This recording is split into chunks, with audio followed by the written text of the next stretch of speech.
Hello dear students, so today we are discussing about the next school of psychology. We already discussed some schools of psychology. We talked about structuralism, functionalism and psychoanalytical psychology, and today is the next school that is named as Gestalt psychology. So first of all you need to talk about what Gestalt is. So Gestalt is a term which is German. So it is a German word and it actually refers to, it means whole, form or configuration. So ये आपको हमेशा याद रखना है कि gestalt शब्द जो है वो जर्मन भाषा का है, जर्मनी का है और इसका मतलब होता है पूर्ण या समग्र, पूर्ण, संपूर्ण या समग्र। तो इस टर्म के इर्द गिर्द ही गेस्टाल्ट साइकोलॉजी घूमता है, ये आपको याद रखना है। So gestalt psychology is a school of psychology based upon the idea that things are experienced as unified wholes. So they focus upon wholes कि एक्चुअल में जब भी हम किसी भी सिचुएशन में होते हैं, so all the things are experienced as a whole. हम पार्ट्स में नहीं देखते हैं चीज़ों को, हम उस पूरी सिचुएशन को एक पूर्ण के रूप में, एक संपूर्ण के रूप में समझने की कोशिश करते हैं। Now it is a German word, we discuss that and it means whole, form और configuration. The whole is more than the sum of its part. This is very important, that the whole is always more than sum of its part. This was said by Wertheimer, which was the founder of Gestalt psychology, कि जो पूर्ण होता है वो अपने टुकड़ों या भागों के योग से सदैव अधिक होता है, कि कोई चीज के टुकड़ों को सिर्फ जोड़ देना ही पूर्ण नहीं होता, पूर्ण उससे अधिक मीनिंगफुल होता है। That the whole is always more meaningful. That was also said by Wertheimer. तो आपको इस थॉट को समझना है कि वो किसी भी सिचुएशन को, किसी भी चीज को एज अ होल समझने की बात करते थे।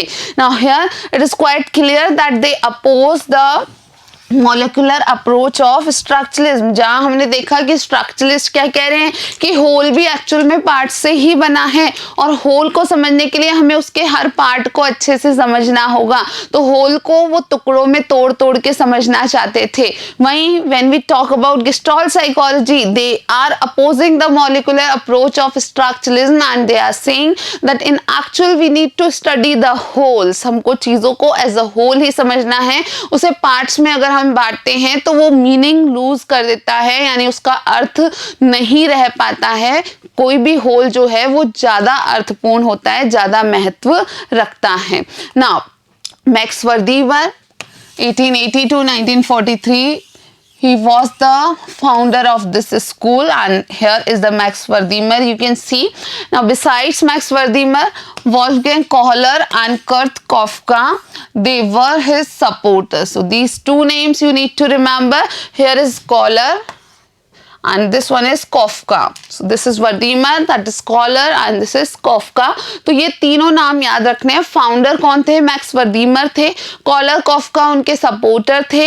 नाउ कॉहलर का, वॉल्फगैंग कॉहलर का नाम आप अच्छे से याद रखेंगे क्योंकि इनको हम कहाँ पढ़ेंगे? लर्निंग में पढ़ेंगे, और लर्निंग में भी जब हम इनसाइट लर्निंग पढ़ेंगे वहाँ हम इनका डिस्कशन करेंगे, इनका जो कंट्रीब्यूशन है लर्निंग के एरिया में वो पूरा डिस्कस करेंगे। बेसिकली वर्दीमर, कॉहलर एंड कॉफका तीनों को गेस्टाल्ट साइकोलॉजिस्ट के नाम से जाना जाता है। They are very famous by this name. और गेस्टाल्ट साइकोलॉजिस्ट का फोकस क्या था? उनका फोकस पूरी तरीके से ये था that we need to study the wholes. दूसरा इनका फोकस ये था that human being is very intelligent. ठीक है, हम दूसरे एनिमल्स की तुलना में बहुत ज़्यादा इंटेलिजेंट है, तो हमारे को जो स्टडी करनी चाहिए, ह्यूमन बींग्स की जो स्टडी करनी चाहिए वो एनिमल्स पर एक्सपेरिमेंटेशन से नहीं होनी चाहिए। So that thought was opposed by gestalt psychologist. So in learning when we will study Kohler's insightful learning, there we will discuss few things about it. Now next school of psychology is behaviorism and this one is quite important. अपने आप में सब important हैं, लेकिन इनसे related बहुत सारी learning की theories आपको पढ़नी है, तो ये थोड़े से ज़्यादा important है। So the founder is John Brodess Watson, who was an American psychologist. Now he presented that the subject matter of psychology should be observable behavior and experiments should be used to study the behavior. Here you can see J.B. Watson. So J.B. Watson क्या कह रहे हैं? वो कह रहे हैं कि जो सब्जेक्ट मैटर है साइकोलॉजी का वो क्या होना चाहिए? ऑब्जर्वेबल बिहेवियर होना चाहिए, only observable behaviour.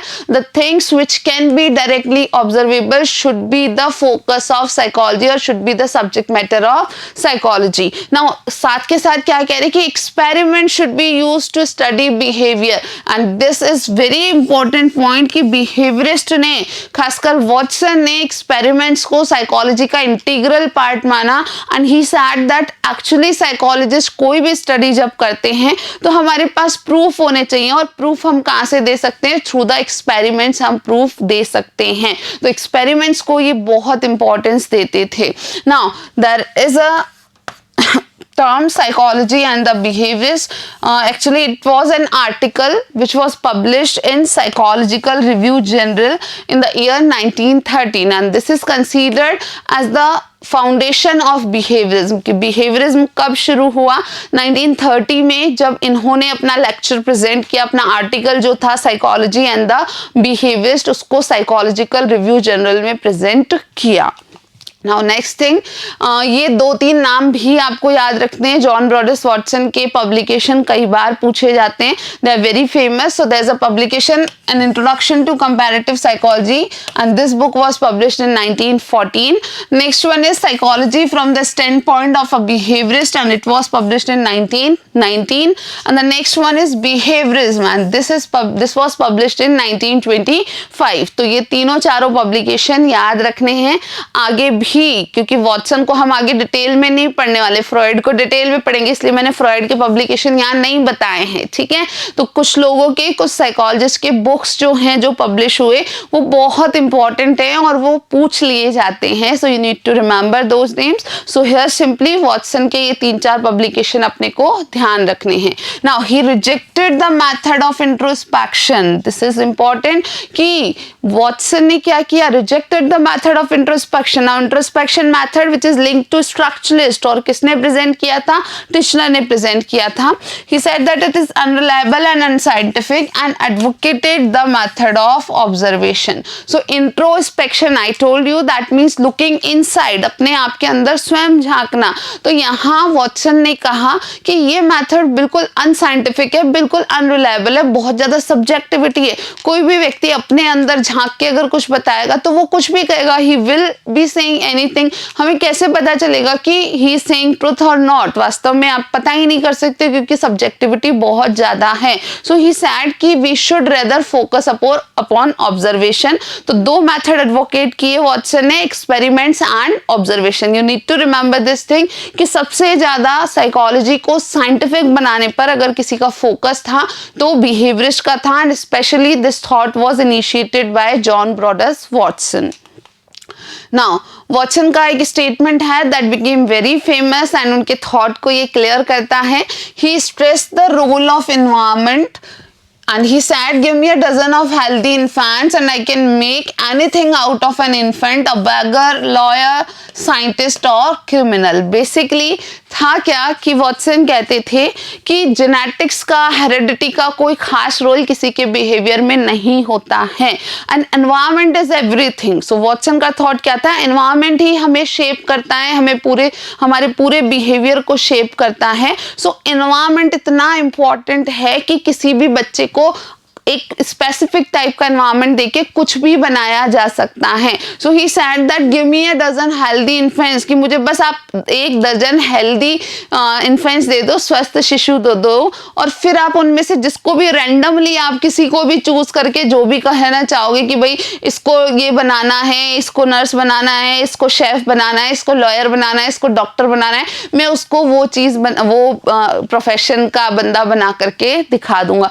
So that was a big statement and it is considered as an exaggeration, क्योंकि कोई भी वॉटसन को ला करके नहीं देने वाला था इस तरीके से 12 बच्चे, और ना ही वो ऐसा कुछ करने वाले थे. लेकिन हाँ, अपनी बात को रखने के लिए कि environment is very important, a person is actually shaped by environment only, इस बात को प्रेजेंट करने के लिए उन्होंने ये स्टेटमेंट दिया था. You need to remember this. See now besides Watson there are many supporters of behaviourism, we are going to study them. एक बार नाम आप ध्यान रख लें. स्किनर है, देन पावलोव भी यहाँ बिहेवियरिज्म में ही आ जाएंगे, फिर आपके वॉटसन हो ही गए, Skinner, Pavlov, then there is Thorndike and then Hull. So these are the names, some of the supporters of behaviorist. तो ये नाम भी आपको ध्यान रखने की, ये भी behaviorist है, वैसे कोई दिक्कत की बात नहीं है। When we will study learning, वहाँ हम behaviorism के जो thought है learning को लेकर के उस सबको अच्छे से पढ़ेंगे और इनमें से सबकी theories learning की आपको study करनी है।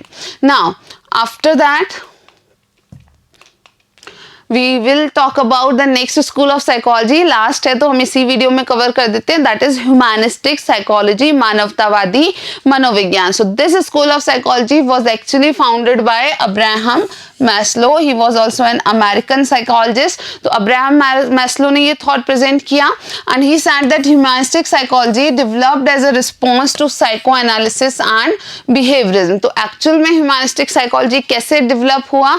इन दो thought के अपोजिशन में, एक तो साइकोएनालिसिस और एक बिहेवियरिज्म, तो दोनों को कॉन्ट्राडिक्ट करता है ह्यूमैनिस्टिक साइकोलॉजी. सी ह्यूमैनिस्टिक जो शब्द है मानवतावादी, ठीक है, तो ह्यूमैनिज्म को कवर करता है, यानी मानवतावाद के संदर्भ में ये चीजों को सोचता है और इनका थॉट है कि साइकोलॉजी में जो चीजें हैं वो मानवतावाद या ह्यूमैनिज्म के कॉन्टेक्स्ट से ही देखी जानी चाहिए. तो इन्होंने साइकोएनालिसिस को कॉन्ट्राडिक्ट किया और उसी की तरह बिहेवियरिज्म को भी कॉन्ट्राडिक्ट किया.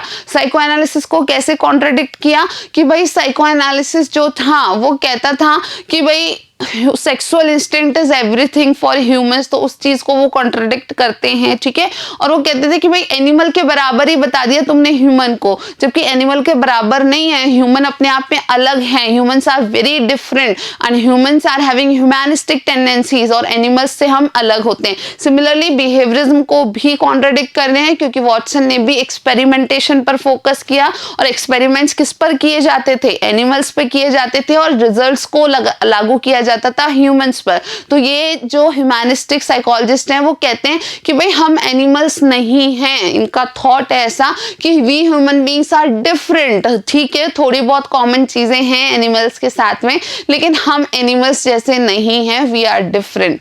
Now humanistic psychology focused on individuals free will, personal growth and the concept of self actualization. तो ये कुछ नाम आपको ध्यान रखने की, कौन सा स्कूल ऑफ साइकोलॉजी इंडिविजुअल की फ्री विल पर, पर्सनल ग्रोथ पर या सेल्फ एक्चुअलाइजेशन पर फोकस करता है. तो फ्री विल यानी एक इंडिविजुअल अपने आप में एक इंडिविजुअल है, एक ह्यूमन है, उसकी अपनी फ्री विल है, उसकी पर्सनल ग्रोथ को वो चाहता है, as well as self actualization का एक कॉन्सेप्ट भी दिया अब्राहम मैस्लो ने. तो ये सारी बात आपको ध्यान में रखनी है. Now after that humanistic psychology emphasized on helping people achieve and fulfill their potential. तो इन्होंने कहा कि एक्चुअल में साइकोलॉजी का फोकस भी ये होना चाहिए कि हमको इंडिविजुअल्स को अपना पोटेंशियल अचीव करने में हेल्प करना चाहिए कि हर इंडिविजुअल अपना फुल पोटेंशियल अचीव कर सके.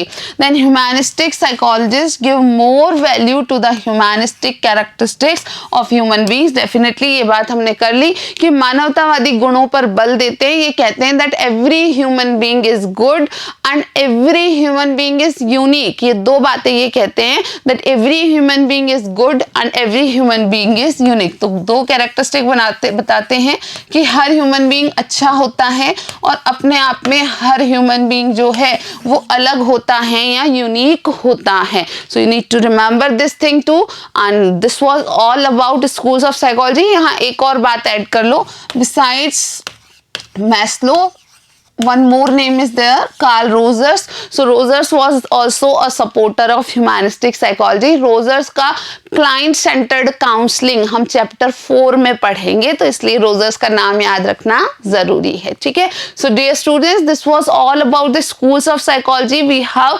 finished all the schools. बहुत डेप्थ में नहीं जाना है, जितनी बात यहाँ बताई है उसको कवर अप करो. मेन फोकस क्या है, किस थॉट का, किस स्कूल का, उनका जो फाउंडर है वो कौन है, और अगर कोई सपोर्टर इंपॉर्टेंट है तो उन सपोर्टर्स के नेम आपको याद रखने हैं. So this was all about this topic and we will be continuing learning psychology in the next video, and next video we will be starting methods of psychology. Thank you.